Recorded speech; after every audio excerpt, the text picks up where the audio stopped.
기능 과학제 84, 85쪽, 실험관찰 39쪽 준비해 주시고 출발하도록 하겠습니다. 자, 이번 시간에는 꽃의 생김새와 기능을 알아보도록 할 건데요. 첫 번째로 우리 주변에서 볼 수 있는 꽃을 좀 알아보고, 두 번째로 꽃의 구조와 기능, 마지막으로 다양한 꽃가루바지 방법을 알아보도록 하겠습니다. 지난 시간 배운 내용 간단하게 확인해 보도록 하겠습니다. 첫 번째, 증산작용 배웠었죠. 증산작용은 식물의 온도를 조절하는 역할 한다고 했습니다. 우리 더운 여름에 땀을 흘리는 것처럼 식물도 물을 이렇게 배출을 하면서 온도를 낮추는 역할을 하고요. 두 번째로 증산작용으로 뿌리에서 흡수한 물을 식물 꽃대에 끌어올릴 수 있다고 했죠. 어렵지 않습니다. 마지막 3번, 증산작용은 잎에서 식물 밖으로 물을 내보내는 기능을 말한다고 했죠. 자, 이번 시간에는 꽃의 생김새와 기능을 알아보도록 하겠습니다. 자, 우리 주변에서 볼 수 있는 다양한 꽃 먼저 감상하도록 하겠습니다. 자, 무슨 꽃이죠? 네, 벚꽃이죠. 네, 봄에 피는 벚꽃. 이거는 뭐죠? 네, 장미입니다. 자, 이 꽃은 뭘까요? 그렇죠, 민들레꽃이고요. 네, 이 꽃은 라일락입니다. 라일락. 자, 생김새가 특이한 꽃에는 무엇이 있을까요? 여러분들 이런 꽃을 본 적이 있나요? 네, 이 꽃의 이름은 복주머니를 닮았다고 해서 복주머니란이라고 하는 꽃입니다. 자, 요런 거 혹시 본 친구들도 있을까요? 네, 거의 못 봤을 것 같은데 새를 닮은 해오라비 난초라고 하는 꽃이고요. 이거는 뭐 닮았어? 네, 입술 닮았죠? 네, 그래서 사람의 입술을 닮았다 해서 사이코트리아 엘라타라는 그런 꽃입니다. 자, 두 번째로 이제 꽃의 구조와 기능을 알아보도록 하겠습니다. 먼저 영상 보면서 꽃은 어떤 구조로 이루어져 있고 그 하는 일이 무엇인지 알아보도록 할게요.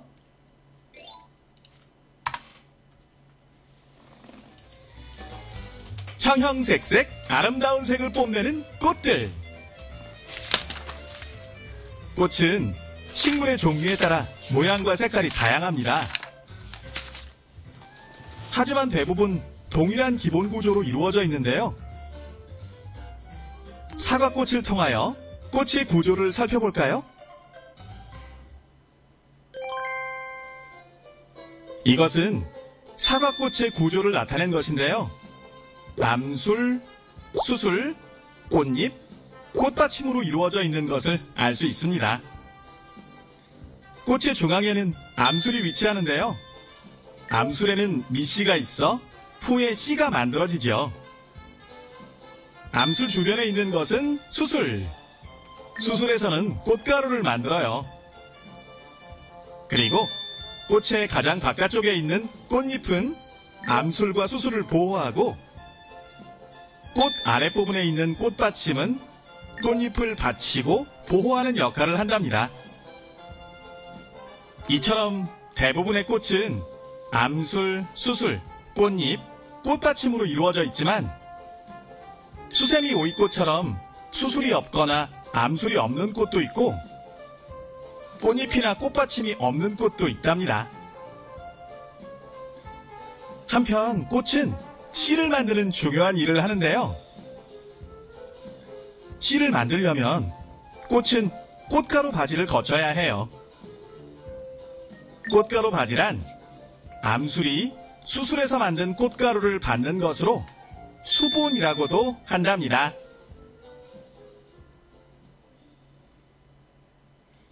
네, 여러분들 영상 잘 보았나요?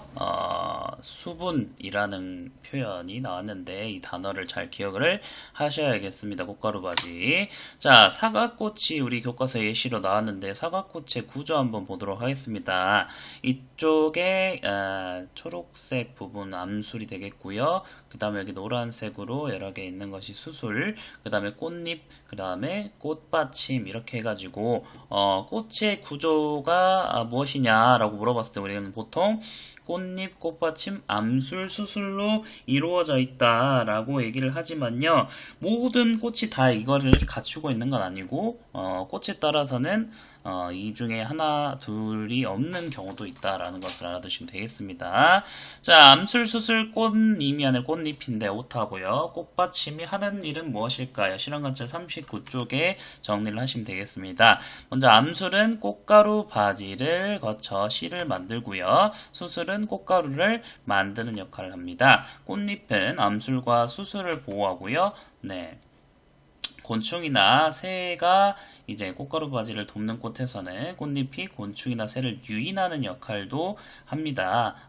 곤충이나 새 같은 경우도 이제 눈이 있죠? 그러면 이제 아름다운 꽃을 찾아가는 경향이 있는데 그 꽃잎이 이러한 곤충이나 새를 유인하는 역할을 하고요. 꽃받침은 꽃잎을 보호합니다. 자, 암술, 수술, 꽃받침, 꽃잎. 이번 시간에서 가장 중요한 과학 용어가 되겠습니다. 잘 기억을 하셔야겠습니다. 네, 마찬가지로 꽃잎이 없는 꽃에서는 꽃받침이 꽃잎의 역할을 대신하기도 합니다. 자, 수세미오이꽃, 수세미오이꽃, 암꽃의 구조와 기능을 알아보도록 하겠습니다. 자, 수세미오꽃 같은 경우는 이제 수세미오이꽃 같은 경우는 수술이 없는데요. 수술이 없고 암술만 있다. 그 다음에 수술이 이렇게 생겼고요. 왼쪽 사진 보이시죠? 교과서 84쪽에 또 있습니다. 네, 암술이 없는 꽃이다. 그래서 네 가지 중에서 하나가 없는 경우도 있다는 걸 기억하시면 되겠고요. 마지막으로 다양한 꽃가루 바지 방법 알아보도록 하겠습니다.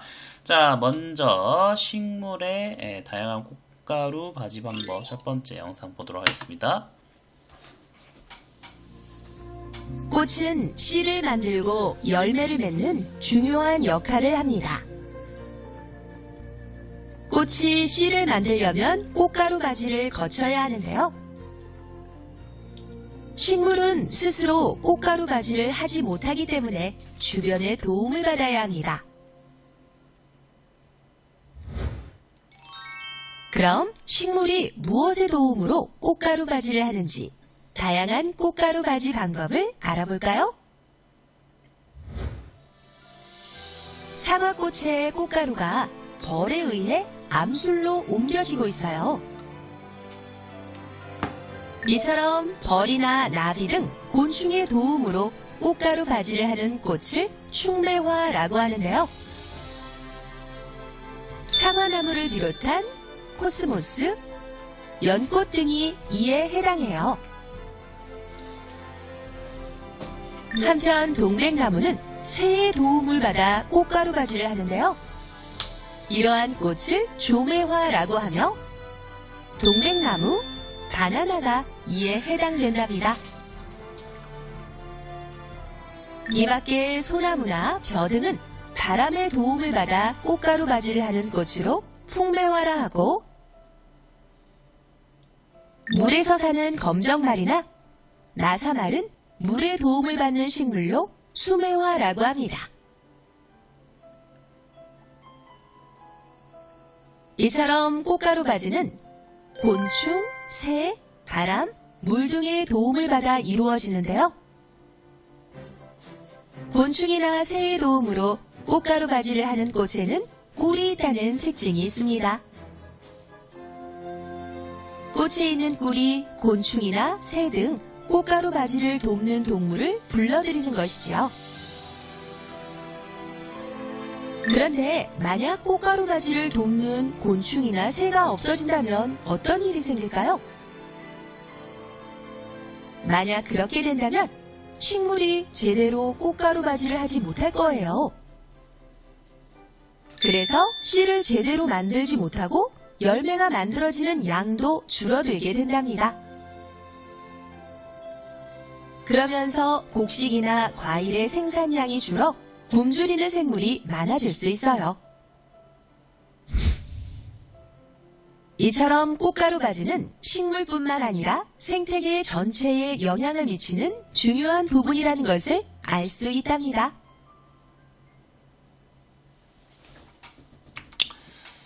네, 이렇게 꽃가루 바지가 그 식물, 그 꽃뿐만 아니라 생태계 전체에 굉장한 영향을 미친다라는 것을 영상을 통해서 알 수 있었고요.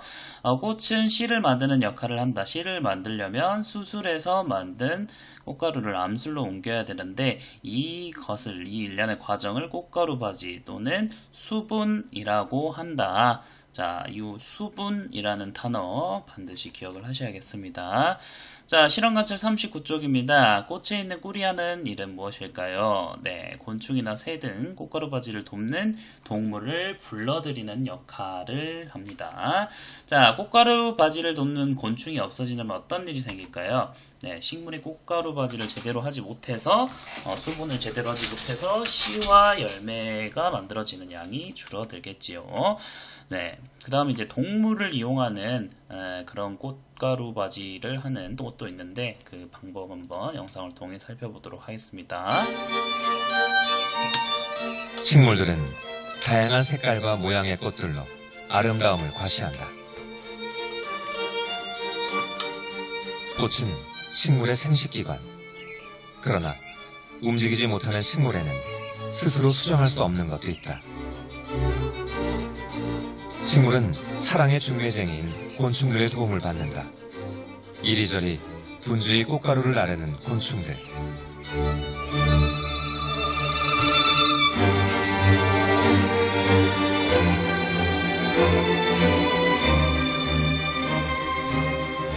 식물은 곤충에게 꿀을 제공하고 곤충은 식물의 번식을 돕는다.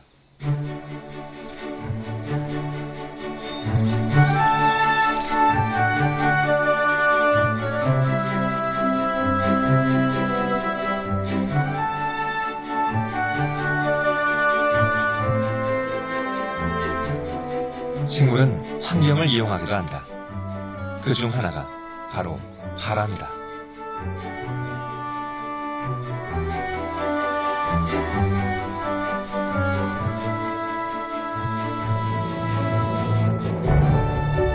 번식을 위해 꽃의 형태를 바꾸기도 한다. 항아리 모양의 꽃잎을 갖고 있는 광릉 요강꽃. 입구를 좁게 만들어 벌이 한 번 들어가면 다시 돌아 나오지 못하게 만들어졌다. 대신 위쪽의 구멍으로 이동하도록 유인하는데 바로 그곳에 꽃가루가 있다.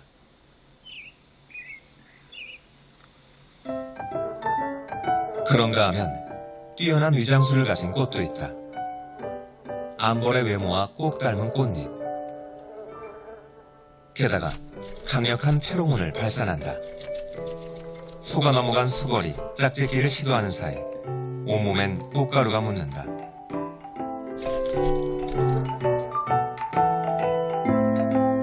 결국 식물은 번식이란 목적을 달성한다.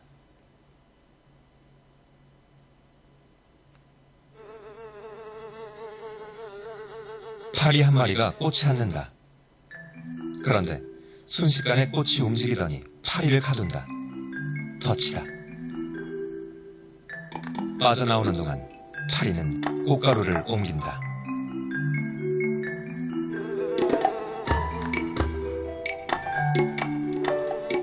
식물은 오랜 시간 동안 환경에 적응하는 법을 익혔다.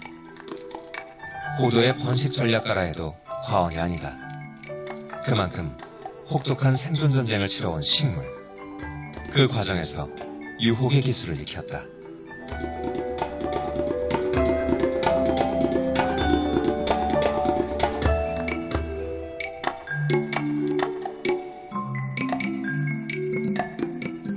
꿀을 먹는 새는 꽃에서 영양분을 얻는다. 꿀을 좀 더 잘 먹기 위해 긴 부리와 혀를 가지게 됐고 곤충처럼 공중에 떠 있을 수 있는 특별한 날개까지 만들어냈다. 이것은 꿀이란 유혹을 통해 번식하려는 식물의 치밀한 전략.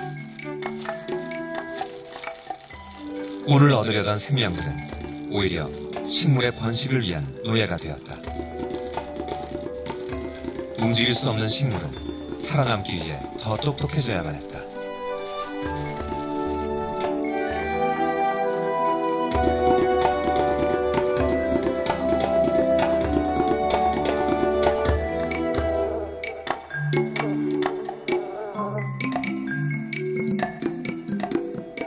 오랜 세월 쉴 새 없이 진화해온 식물. 그들의 번식 전쟁은 아직 끝나지 않았다.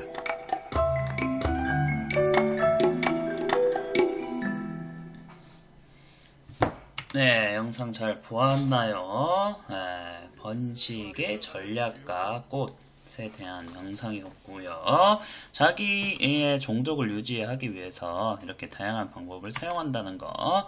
자, 마지막으로 개미를 이용해서 수분을 하는 깽깽이 풀 영상 간단히 보도록 하겠습니다.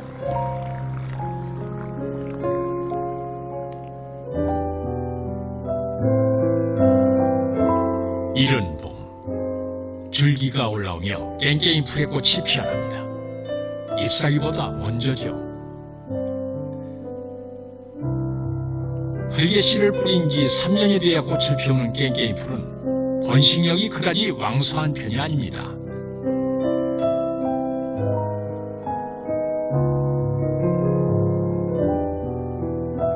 몸에 비해 커다란 꽃을 피우는 건 벌과 나비를 불러들이기 위해서죠.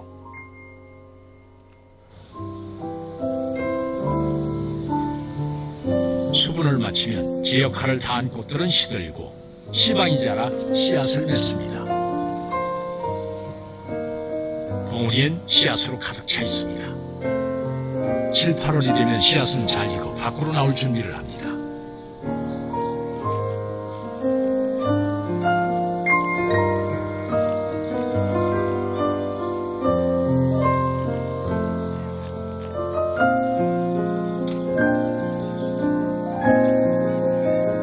깽깽이 풀은 씨앗을 퍼뜨리기 위해 개미를 이용합니다. 갈색의 씨앗 표면에 붙은 하얀 물질은 엘라이오솜이라는 것으로 달콤한 맛을 냅니다. 개미를 유인하는데 이만한 이끼가 없지요.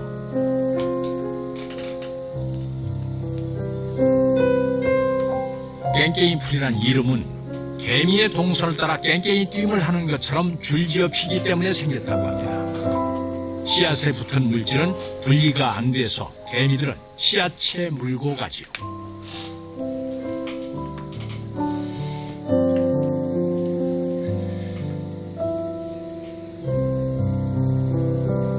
개미들은 엘라이오솜만 먹고 씨앗은 내다 버립니다. 그렇게 씨앗들은 널리 퍼져서 새로운 싹을 틔우게 되는 것이죠.